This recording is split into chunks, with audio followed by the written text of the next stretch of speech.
need further ado, please help me welcome the man, Jason Young.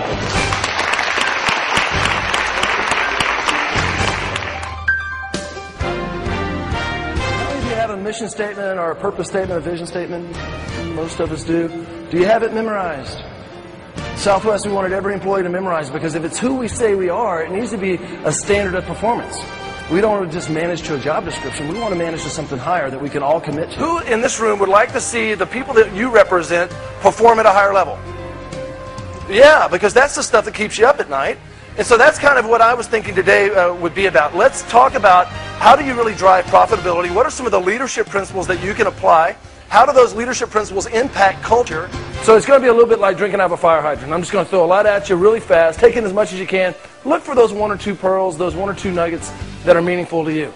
And then be selfish with this time, though. Look for things that you can apply personally, professionally, emotionally, spiritually, relationally. Things that you can go back and use to add value. Dedication to the highest quality of customer service delivered with warmth, friendliness, individual pride, and company spirit. That's a pretty good statement about how we want to interact with our customers. If I'm grounded in this, it becomes the guiding light for how I want to interact with all of our customers. And if we see inconsistencies with this, it makes it easy for us to address those. But to do it, you have to memorize it, you have to commit to it, and you have to be willing to speak to it and manage to it. If you want to impact culture for long term, there's some ways that you can do that. And then what is the impact of that on employee engagement? Because really that's what we're talking about. We want to get everyone back in the game. It's epidemic in America. People are just trading hours for dollars. They're not really engaged. They don't really care about what they're doing. They're definitely not having fun at work. And if we're going to spend this much time doing what we do, it ought to be a place where we're growing and developing and where we're encouraged. We spend half our awake life at work.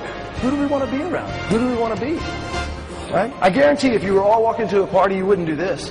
Hey, an angry guy, maybe he'll explode. You don't do that. Wow, she looks depressed. Sit with me, ruin my night. But I watch people go and spend half their awake life at work around angry, depressed people and never do anything about it. And we want to build it right into who we say we are right from the beginning, in our mission. This is who we are. We're fun, we're creative. We want to free people up to be fun and creative. They focus on their strengths and they grew exponentially. You take a customer service person, let them focus on customer service, they'll grow exponentially. You take a trainer, let the trainer focus on training things, and it grows exponentially. You take Jason, put him in an accounting, he'll jump off a bridge. It's not like giftedness. I don't think that way. And so this thing around giftedness, and you know what's sad is I see people promote themselves right out of what they love to do, what they're gifted in. They promote themselves right into something they're not gifted in, all for the sake of money. I had a customer service agent in Los Angeles. Right after I got there, she said to me, "I'm not paid to smile. It's not my union contract." Oh, okay. But I just come out of customer service training where I've been teaching this, so I was well-grounded in this. And we train all of our supervisor in this same kind of thinking. It's not me writing up the employee or me telling the employee they're being insubordinate. It's me reminding the employee of who we are. And that's exactly what I did. I said, "Can you do me a favor? Shut your position down. Come with me." We went to the back office where we have this mission statement hanging. And I took it off the wall and said, "Have you seen this?" She said, "Yes." I go, "Let's review it." Dedication to highest quality customer service with warmth, friendliness, individual pride, and company spirit. Now, in case you forgot what warm and friendly means, on the back of that, we had behaviorally defined what warm and friendly means. Just 3 things. You smile, you use the customer's name, and you thank them for flying. You are paid to smile. Please go back to work. I'll be letting your union rep know we had this conversation. New York Times did a survey. The #1 reason people work in America, guess what it was? Compensation was number 4. Benefits was number 3. Number 2 was the nature of the work. I get to do something I feel competent and capable to do. The #1 reason, I want to be recognized as being significant. If 90% of my emotional recognition is going here, what am I training this 80% to do if they want my attention? To go here. You want to radically change the way your department feels? Start using all your emotional energy, recognizing the behavior that you want repeated. Use your best business demeanor. Privately, pull people aside and correct this. You will see people scream that direction. See how different that feels? And if you have a group of supervisors equipped to use positive language, I mean, that's so much stronger than "I'm going to write you up." Right? So let's begin to think about who are we? Right?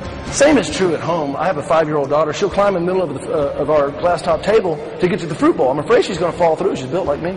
And I'll say, "Laura Lee, honey, you're a good girl. Good girls don't climb on the furniture. Get off the table." I want to reinforce that your behavior is inconsistent with who you are. How many would like to leave and just have a little more enthusiasm and be able to spread that to the people around you, and maybe a little more inspiration and share that with the people around you? Most people are going to say yes to that. You know the root of enthusiasm? You guys may have heard this before. It's a Greek word. It's in theos. Same word we get theology. It literally means God within. It's a belief in you that when people experience it, it lifts them up. So do you believe in service so much that when people are around you, they want to get better service? Do you believe in people so much that people are drawn to you? Do you believe in relationships and community? If we do, let's share that. Let's let that energy go. Let's be a blessing to the people around us. That's like inspiration. That's what that is. You know, to inspire, you know what that is? It's a Latin word to breathe. When you breathe, you inspire. When you do not breathe, you expire. That's right. Think about this one of two ways. What happens if employees feel like they have no responsibility, no power and influence? What mentality creeps in? Negative, apathetic. I call it the victim mentality. Woe is me. Look at me. Look at what they've done to us again. It's the victim mentality. Here's what it looks like. Go ahead, Steve. Here's what it looks like at work. Yeah, that's a risky slide. Everybody blaming everybody else. Everybody blaming everybody else for their current reality. The reality is we are all where we are today based on every choice we made up to today. No one else's fault, no one else's credit. We will be where we are a year from now based on how much ownership we take in our current reality. You can be anywhere you want to be, but you have to own your current reality. That's the only way you're going to feel free and have success. And I can feel totally free right now. Right? I can be fully accountable for the mistakes I've made, be fully accountable for the accomplishments, but because I own that. But the minute I start blaming everybody else, I lose power. And if you want to bring this to make it actionable in the workplace, every time someone takes responsibility, give them more power and influence. Or if you want to plug in recognition there instead of power, give people more recognition. Now you see the front line empowered to help customers, empowered to serve each other internally. Every time I go to Hawaii, they greet me in a special way. What do they say? Say aloha. And they don't just say aloha, they also will kiss you on the cheek, or they'll touch cheeks. And I asked a friend of mine over there, Kina Sai, she's an expert in the Hawaiian language. And I said, Kina, what's the deal with aloha? She said, well, ancient islanders, when they would row up on a friendly visit, these big warriors, the Samoans, Tahitian, Tongans, the Hawaiians, they would extend arms with palms up. That was a sign that says, look, I'm unarmed, it's a friendly visit. It's like a handshake is, look, I don't have a gun. That's all it is. That's where it comes from. And these big warriors would grab arms and they would say, alo. A-L-O in Hawaiian means face. They would pull each other face to face, and then they would share ha. And ha is an onomatopoeia. It's exactly what it sounds like. It's a breath.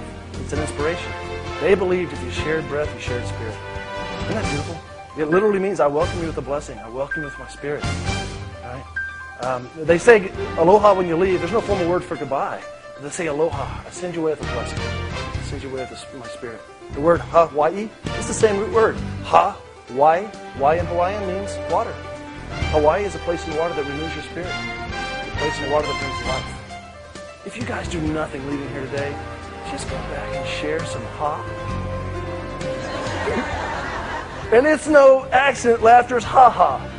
Right? Now I made that up, but I think it fits. Let's laugh more, and let's love more, and let's bless each other more. You guys have been a blessing to me today. Thank you so much. I wish you a fond aloha.